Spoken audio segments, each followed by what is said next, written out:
Noxus stojící na nekonečném konfliktu nikdy neměl málo válečných sirotků. Rivenin otec zahynul v bitvě a matka zemřela, když tuto tvrdohlavou dívku rodila. A tak Riven vyrostla na farmě, na skalistém úbočí Terevale, která patřila Noxu. Díky fyzické síle a divoké vůli se děti držely naživu a pracovali na drsném kousku půdy. Ale Riven prahla po něčem víc, než byl jen obyčejný chléb na stole. Sledovala verbíře z válečných oddílů, kteří rok za rokem chodili po farmách a v nich spatřovala naději na život, o kterém snila. Když svou sílu konečně přislíbila císařství, věděla, že ji Noxus přijme jako dceru, kterou vždy chtěla být. Riven se projevila jako voják od přírody. Přestože byla mladá, díky rokům těžké dřiny dokázala rychle zvládnout váhu dlouhého meče, který byl větší než ona sama. Její nová rodina se zrodila v žáru bitvy a Riven vnímala pouto se svými bratry a sestrami ve zbrani jako nezlomné. Její oddanost císařství byla natolik výjimečná, že jí sám Borom Darkwill vyznamenal runovou čepelí z temného kovu, kterou na jeho dvoře očarovala bledá čarodějka. Tato zbraň byla těžší než běžný štít a také skoro tak široká, což Riven naprosto vyhovovalo. Nedlouho poté vyrazily válečné tlupy do Ionie v rámci dlouho chystané noxijské invaze. S tím, jak se tato válka táhla, začalo být jasné, že se Ionie nepodvolí. Rivenina jednotka dostala za úkol doprovodit další válečnou tlupu přes obléhanou provincii Navory. Vůdkyně této válečné tlupy Emistan si najala jednoho zaunského alchymistu, který chtěl vyzkoušet nový druh zbraně.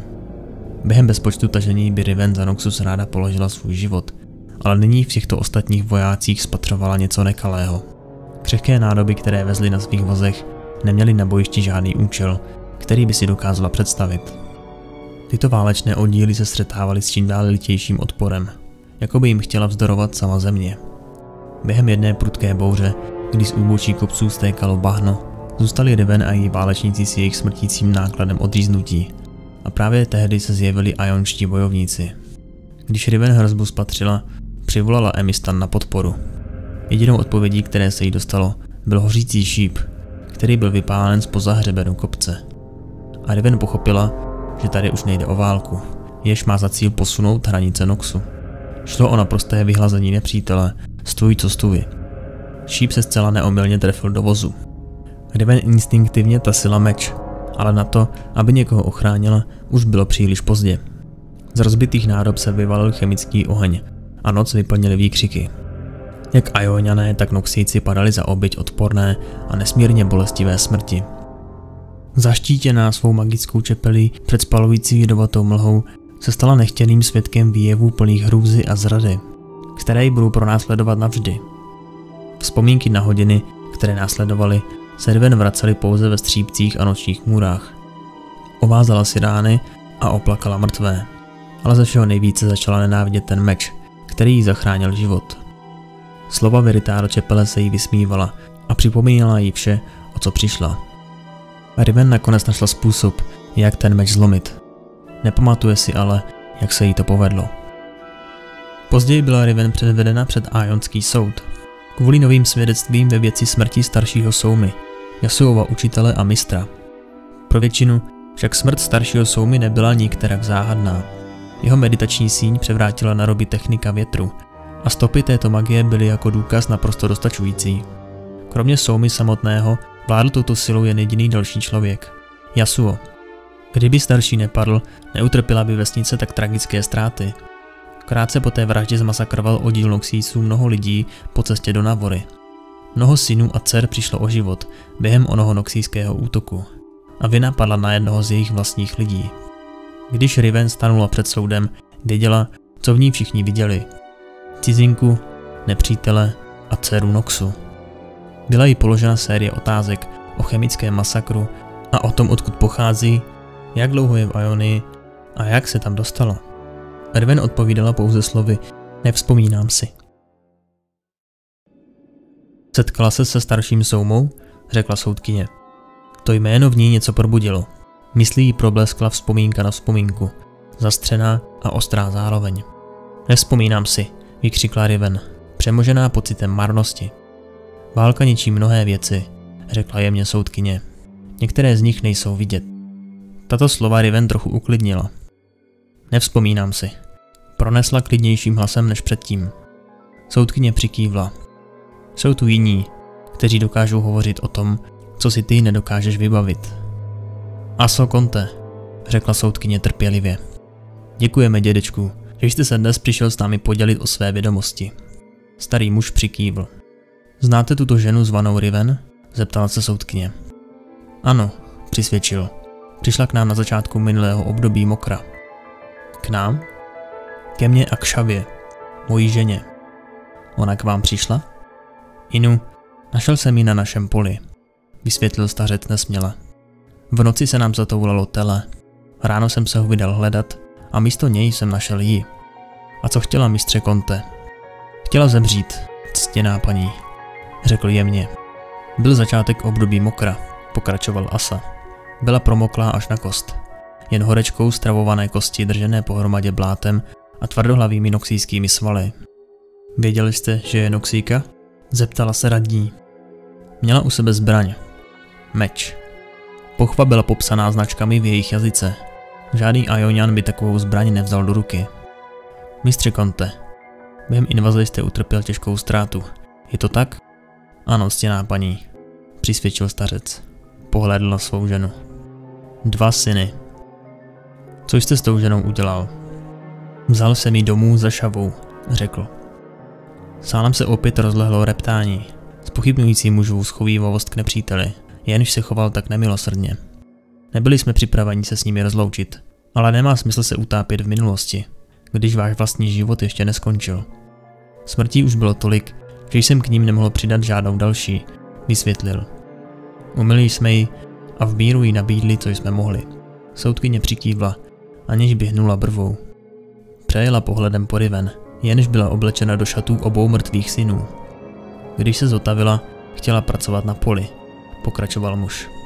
Já i moje manželka jsme už staří. Pomocná ruka nám přišla vhod. Vy ani vaše žena jste se nebáli o život? Podivila se soudkyně. Ta dívka nechce mít s Noxem nic společného. Nenávidí ho.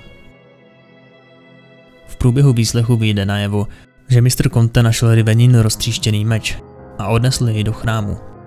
Doufal totiž, že by jej kněží dokázali dát zpátky dohromady. Myslel, že když se podaří meč znovu scelit, přestanou Riven pronásledovat duchové minulosti a ona se možná rozpomene. Když přednesli úlomky očarované čepele před soudkyni, všimla si, že jeden z nich chybí. Další svědectví ukázala, že ten jeden chybějící díl meče se našel v krku staršího Soumy. Riven cítila srdce až v krku. To byl ten kousek minulosti, po kterém pátrala a o němž si myslela, že jej už nikdy nenajde. Nyní začalo do sebe vše zapadat a osvětlovat temný a zapomenutý kout její mysli. I přes Rivenin odpor byl poslední úlomek meče přiložen k těm ostatním. Meč začal hučet a následně vibrovat. Už to nešlo jen slyšet, ale i cítit. Vesničanům se zmocnila panika ve snaze dostat se od zbraně co nejdál. Rezonující zvuk čepele nabíral horečnatě na výšce a poté všechna nashromážděná síla vybuchla v zášlehu runové energie. Kdo ještě stál, toho poryv větru srazil na podlahu. Tváře celého shromáždění se ze země otočily k Riven. Duchové z její mysli a dávno pohřbené vzpomínky teď naplno ožily a tyčily se všude kolem ní. Byli zde i ajončtí farmáři, synové a dcery, lidé z vesnice. Hleděli na ni, pronásledovali ji. Věděli vše o její vině. Byli tu i její vlastní válečníci, její bratři a sestry ve zbrani. Ochotně by bývali obětovali své životy za slávu říše, jenže ona je zklamala. Všechny do jednoho zabil děsivý bojový jed.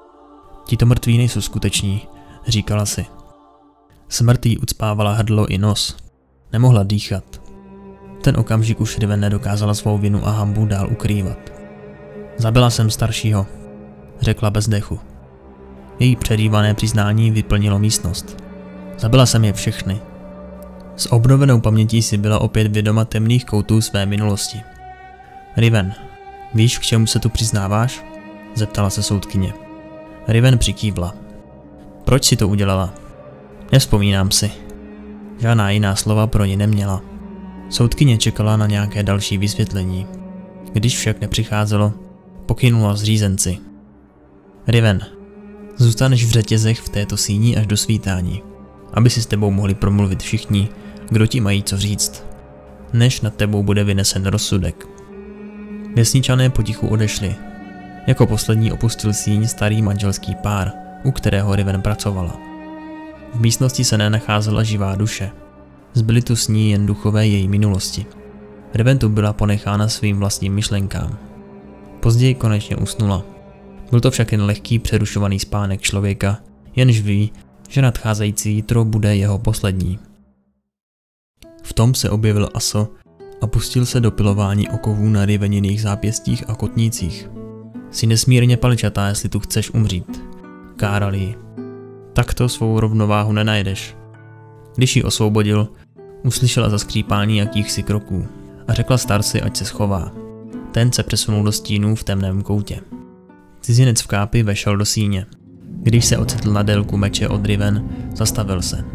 Sáhl za záda a vytáhl koženou pochvu s hrubě vyrytými runovými znaky.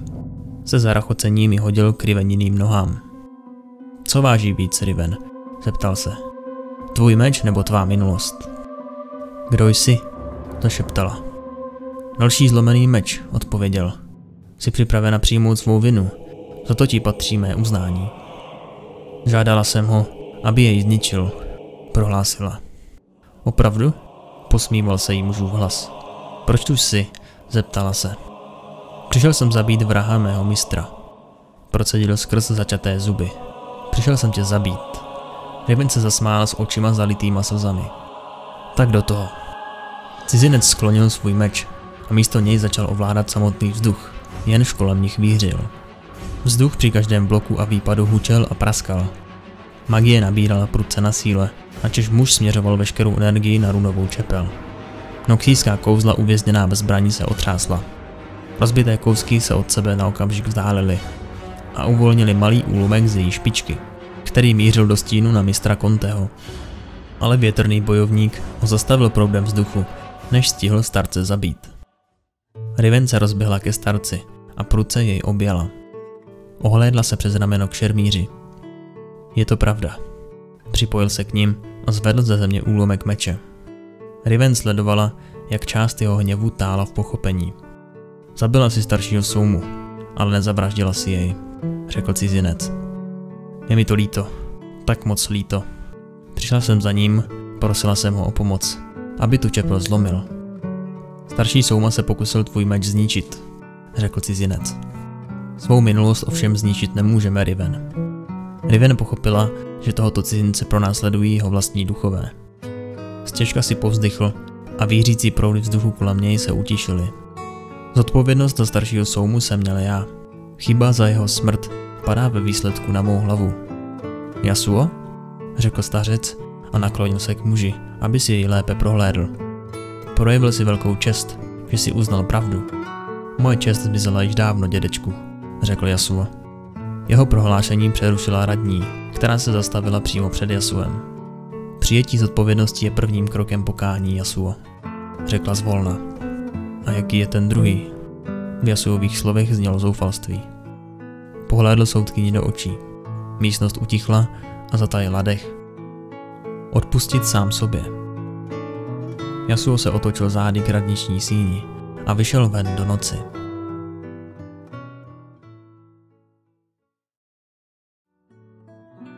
Následně byl vynesen rozsudek nad Riven.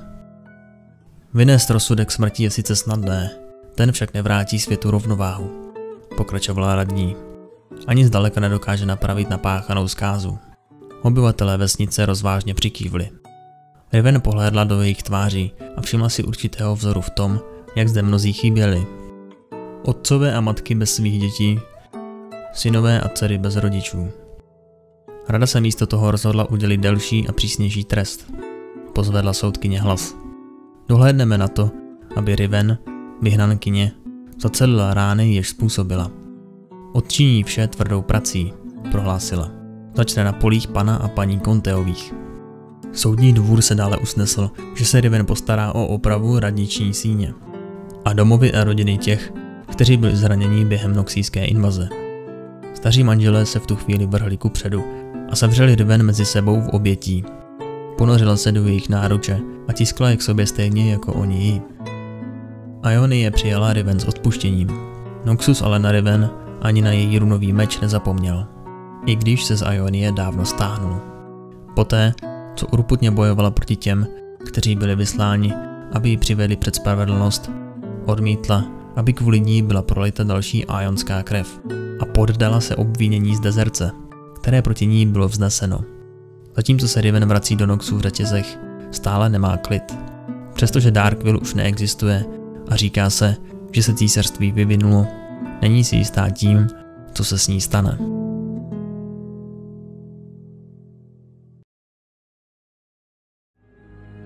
Děkujeme všem našim Patreonům za podporu. Díky moc.